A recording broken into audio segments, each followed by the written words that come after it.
galerinha! Aqui é a Sabrina, sua audiobooker preferida. Gostaria de apoiar o canal? Chave Pix na descrição. Obrigada pela ajuda. Dito isso, vem ouvir comigo.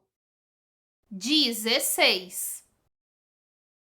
Na quinta-feira de manhã, Carmina está em frente à porta de casa quando vê Zoe sair e seguir na direção do carro.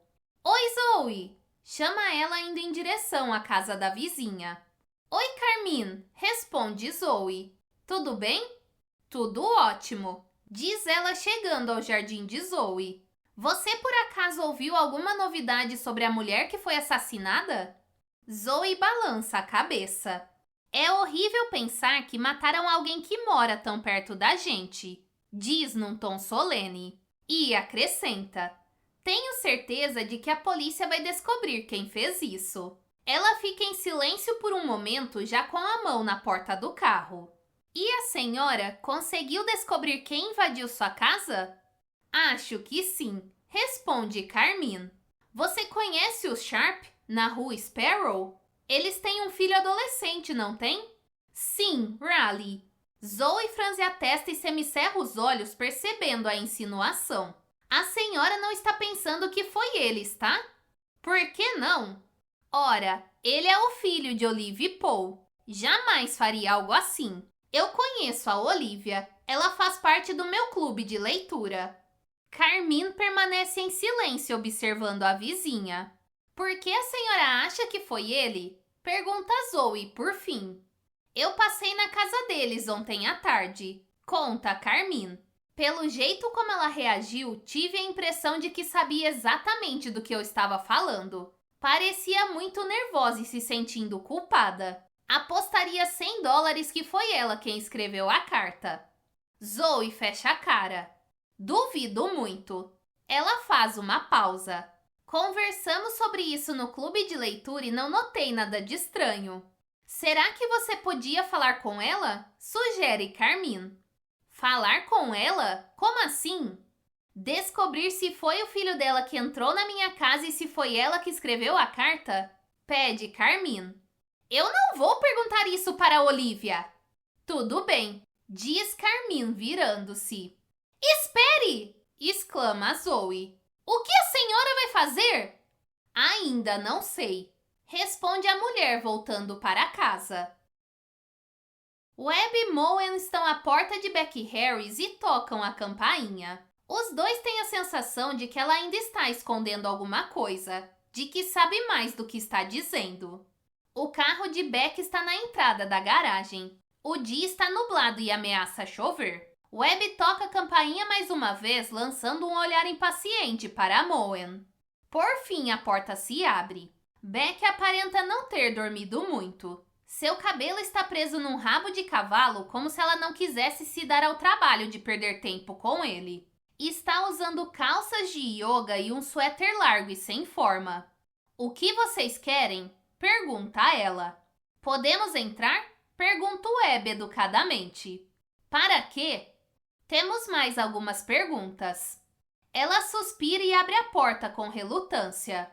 Webb se pergunta sobre a mudança de humor de Becky.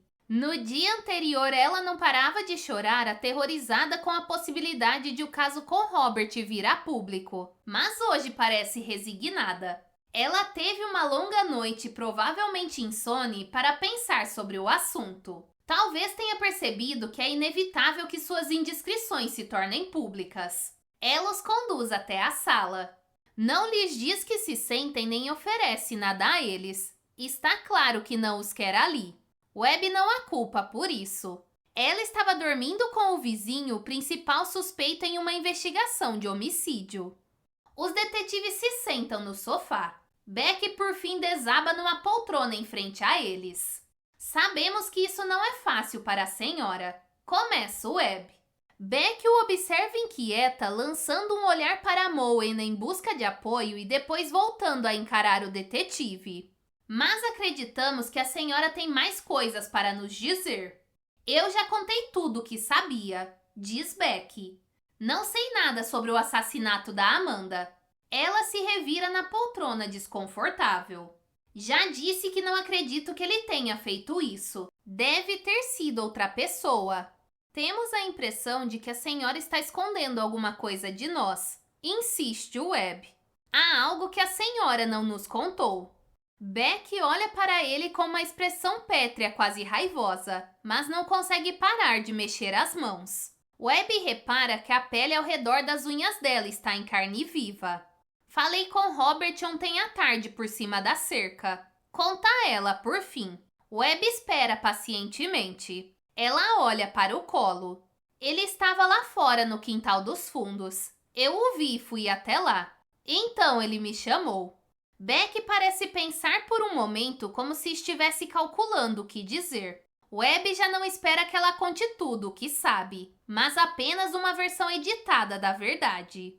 Ele me perguntou se eu achava que ele tinha matado a Amanda. Eu disse que não, de jeito nenhum. Ele me garantiu que não a matou e eu falei que acreditava nele. Disse também que vocês sabiam sobre nós. E que eu estava preocupada com as minhas digitais no quarto dele, que meu marido descobrisse. Que isso fosse arruinar o meu casamento, destruir a minha família. Os olhos de Beck começam a se encher de lágrimas. Ela leva as mãos ao rosto e cobre a boca. Webb se vê encarando as cutículas destroçadas. Ele disse mais alguma coisa? Insiste o detetive depois de algum tempo de silêncio. Ela balança a cabeça. Não que eu me lembre. Ela funga e olha para eles. Meu marido volta hoje de viagem. Tudo isso virá a público, não é? A verdade sempre encontra um jeito de aparecer, diz o Webb. Beck olha para ele amargurada.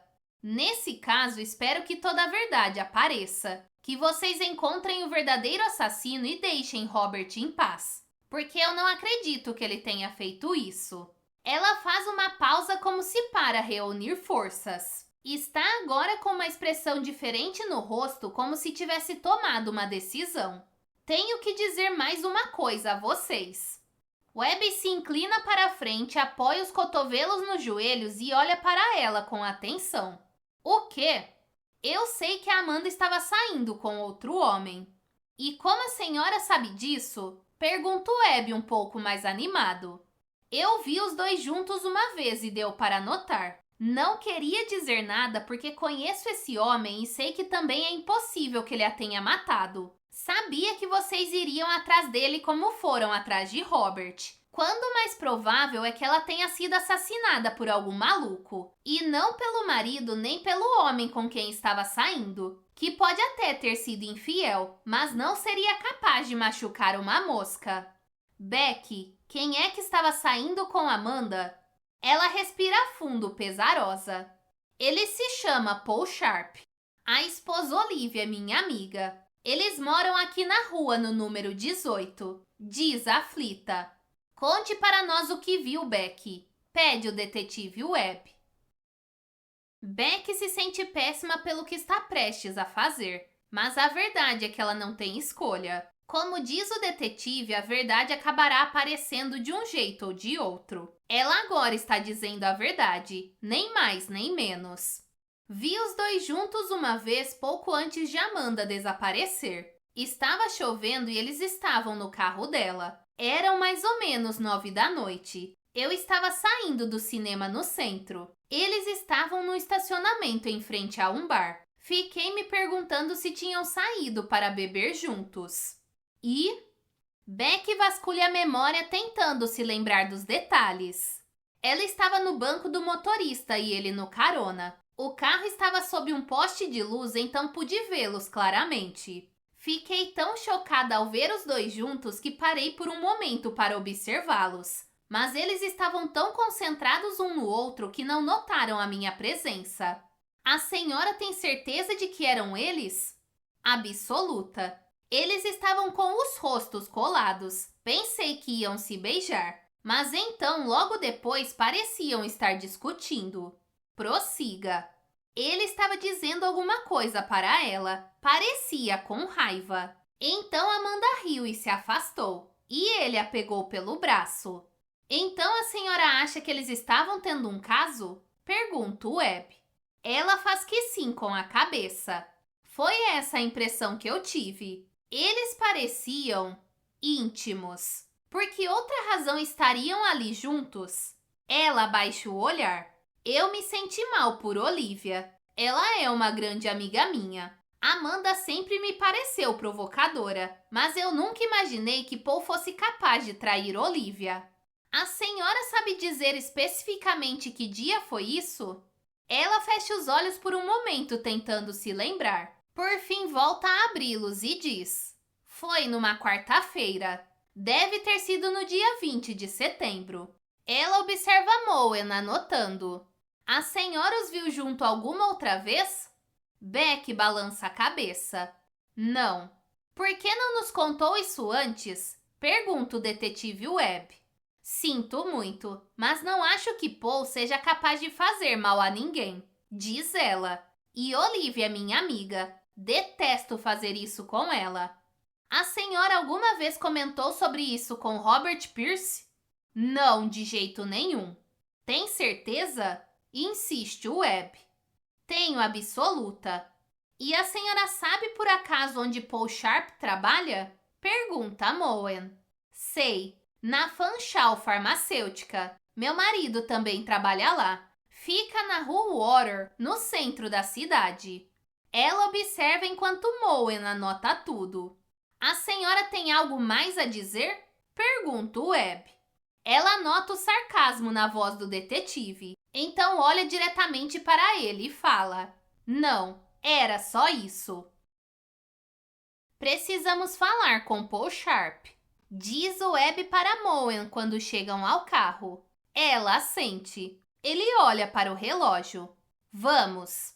O caminho de volta até o centro de Elsford não é demorado. Leva apenas 10 minutos. É uma cidade pequena com prédios mais novos se apinhando junto aos mais antigos no centro. A Fanshawe Farmacêutica está localizada em um prédio de tijolos não muito distante da ponte. Ao entrar no edifício, Webb e Moen são informados de que a sala de Paul Sharp fica no 5º andar. Lá eles são recebidos por uma recepcionista cujas sobrancelhas perfeitas se erguem ligeiramente quando eles mostram seus distintivos. Gostaríamos de falar com Paul Sharp, diz o Webb. Vou chamá-lo, informa a recepcionista. Webb observa distraído a decoração cara e sem graça do lugar enquanto pensa em Amanda Pierce. Eles não precisam esperar muito tempo. Um homem de terno azul marinho logo entra no saguão. É alto, forte, com cabelos grisalhos curtos e provavelmente na casa dos 50 anos. Percebe-se que cuida do corpo, pois anda até eles com a facilidade de quem está em boa forma. Ele olha para os policiais. Parece desconfiado, pensa o Webb. Então ele mostra o distintivo ao homem, apresenta Moen a si mesmo e pergunta: podemos conversar em particular? Claro, vou procurar uma sala de reunião vazia. Sharp se inclina sobre o balcão e fala com a recepcionista. O senhor pode usar a sala de conferências 3. Está livre. Diz ela discretamente. Venham comigo, diz Sharp. Eles o seguem por um corredor acarpetado até uma sala com paredes de vidro e entram. Há ali uma mesa comprida com cadeiras e janelas que dão para o rio e a ponte. A água hoje está escura e agitada. Começou a chover forte. Sharp fecha a porta e se vira para os policiais. Enquanto gesticula para que se sentem, pergunta: em que posso ajudá-los? Estamos investigando o assassinato da Amanda Pierce, diz o Webb. Sharp assente com o rosto cuidadosamente inexpressivo. Sim, ouvi falar no caso, é claro. Ela morava na nossa rua e trabalhava aqui de vez em quando. Foi horrível. Ele balança a cabeça com tristeza, franzindo a testa. Como posso ajudá-los? O senhor conhecia Amanda Pierce? Ele volta a balançar a cabeça lentamente. Não. Começa a dizer, mas logo se corrige. Quer dizer, ela fez alguns trabalhos temporários aqui, mas a empresa é grande. Ela nunca trabalhou diretamente para mim. Eu a conhecia de vista, mas acho que nunca conversamos. Não? Pergunta o Webb e aguarda. Sharp enrubesce ligeiramente, parece hesitar. Então o detetive continua. Tem certeza de que nunca conversaram? Sharp olha para a mesa assumindo a expressão de alguém que se esforça para se lembrar de alguma coisa. Por fim, responde. Agora que o senhor mencionou, acho que estive com ela uma vez. Engraçado, tinha me esquecido disso. Ele volta a olhar para os policiais. Uma noite saí para beber com alguns colegas depois do trabalho. E acho que ela foi junto. Mas não conversamos. Ela não estava sentada perto de mim e o lugar era barulhento, sabe? Webb assente. Quando foi isso?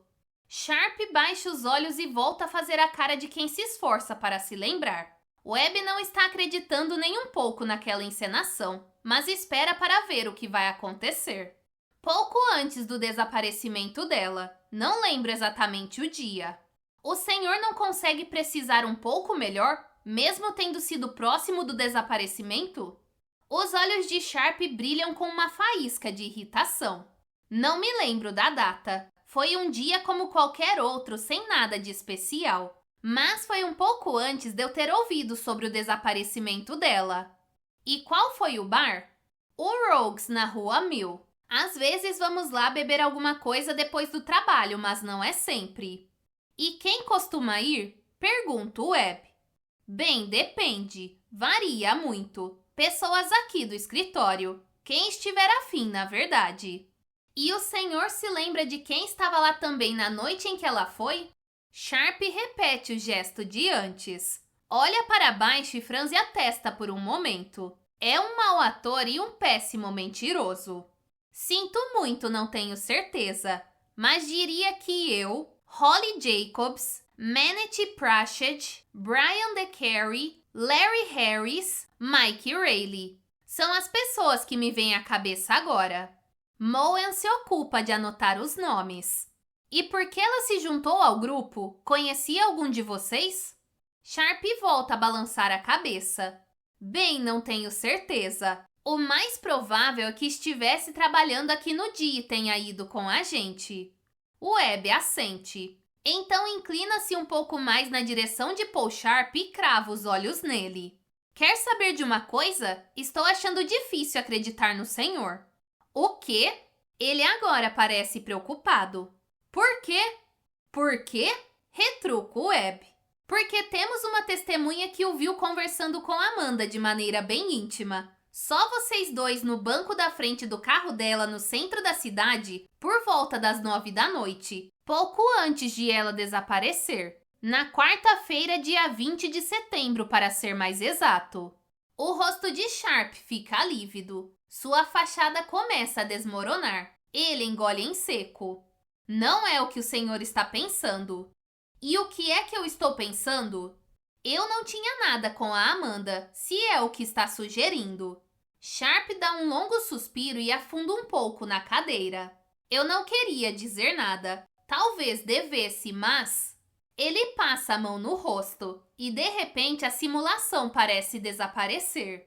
Olha, eu não menti quando disse que não conhecia a Amanda. Só falei com ela essa vez no carro. Foi para diverti-la. Ela estava tendo um caso com uma pessoa aqui do escritório. Uma pessoa com quem eu trabalho. Eu pedi a ela que ficasse longe dele. Tinha receio de que a Amanda fosse causar problemas. Eu não queria ver a vida do meu colega desmoronar. Talvez não devesse ter me metido no assunto. Agora me arrependo de ter falado. Devia ter cuidado da minha vida.